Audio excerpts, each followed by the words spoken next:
I'm Shae Russell from mining.com.au, and I'm coming to you once again from the Noosa Mining Conference. Sitting next to me is one of my favourite people to talk to. He's a geologist, but he's mostly known for being the chair of Terra Uranium. Andrew Vigar. Andrew, how are you, mate? It's a pleasure. It's a bit hot, though, I must admit. We are all cooking, aren't we?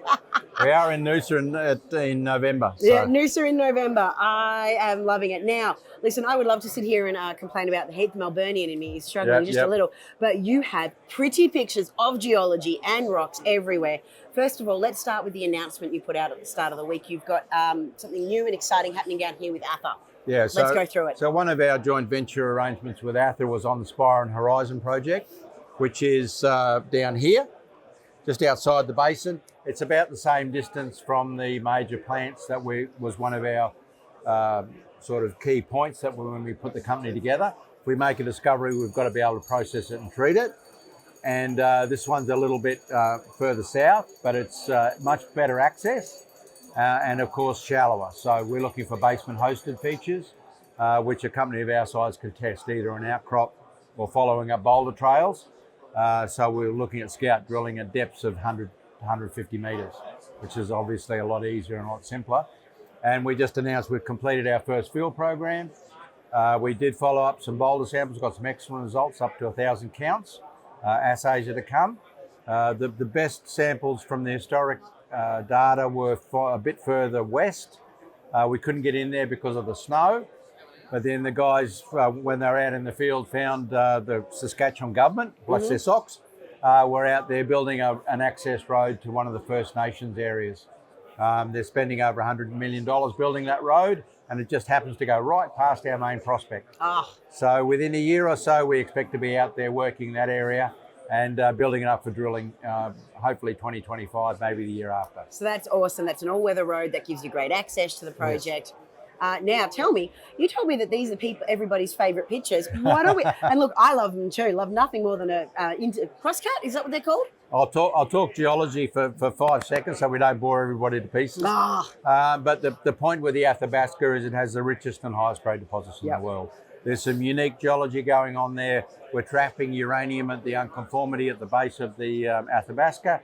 And instead of having grades of 500 ppm or 1,000 or maybe even 0.2%, our target is deposits of between 5 and 25%. Yeah, that's which really means high. that up to a quarter of the rock is uranium. I've been walking around a couple of the other stands here. People have got rocks out on the table. We can't do that because you can't go anywhere near them. You might get a bit sick if you play with them. You'd get very sick.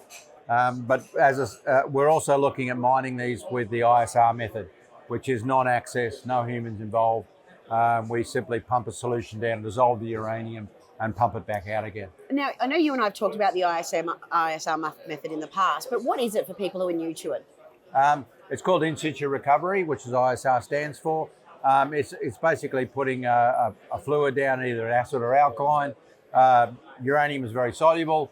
We dissolve it into a solution and we simply pump it back out again. We put it across a resin, which catches the uranium, and there you go. The advantage of it is you're mining with drill holes. Some of our investors, backers of the company from the oil and gas industry, they're quite used to that. Everything's done with drill holes. We're just taking that across to the uranium, another energy source. And it's also a low impact form of mining as well. Very low impact. So much better for the environment. Denison, who've now done a full-scale field trial on the first operation in the Athabasca, we flew over their operation, and seriously, it wasn't much bigger than a garage. Oh, it's wow. a tiny little thing. We had trouble finding it. It was so small. And yet they're producing 5 million pounds of uranium out of there. That is incredible. Incredible value. Yeah. And that is the future, there's no doubt. And that is, like, for shareholders, that reduces costs, reduces the environmental impact, reduces the reclamation process. Like, that's just a win all round. So when we have a discovery at this big project we've got behind us here at Passfield Lake, which is in our option agreement with Atha, they'll be drilling that 2025. We make a discovery there, the mining method will be ISR. So low environmental impact.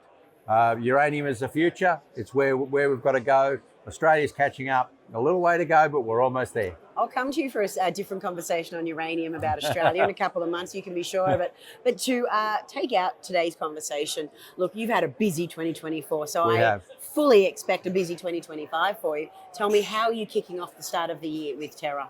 Well, as we said, it's up to AFA. We're hoping that they'll drill early in the new year. If they don't drill in the winter season, they'll drill in the summer, which will be May, June. We'll be also on to Spar and Horizon, also in May, June, looking at that area in the summer. I guess we've got some other things happening in the background. We're very pleased with the option agreement with AFA. We have another 5 projects in the Athabasca, similar ones. We'd very much like to do similar option agreements with other groups to test those. So we're basically leveraging our expertise and their money to make a discovery. Andrew, it sounds like there's some awesome plans afoot. Thank you so much for talking me through it and showing me the rocks, even if you can't let me play with the rocks. I can't do it. You'll get very, very sick. Thanks for being here. Thanks, Shae.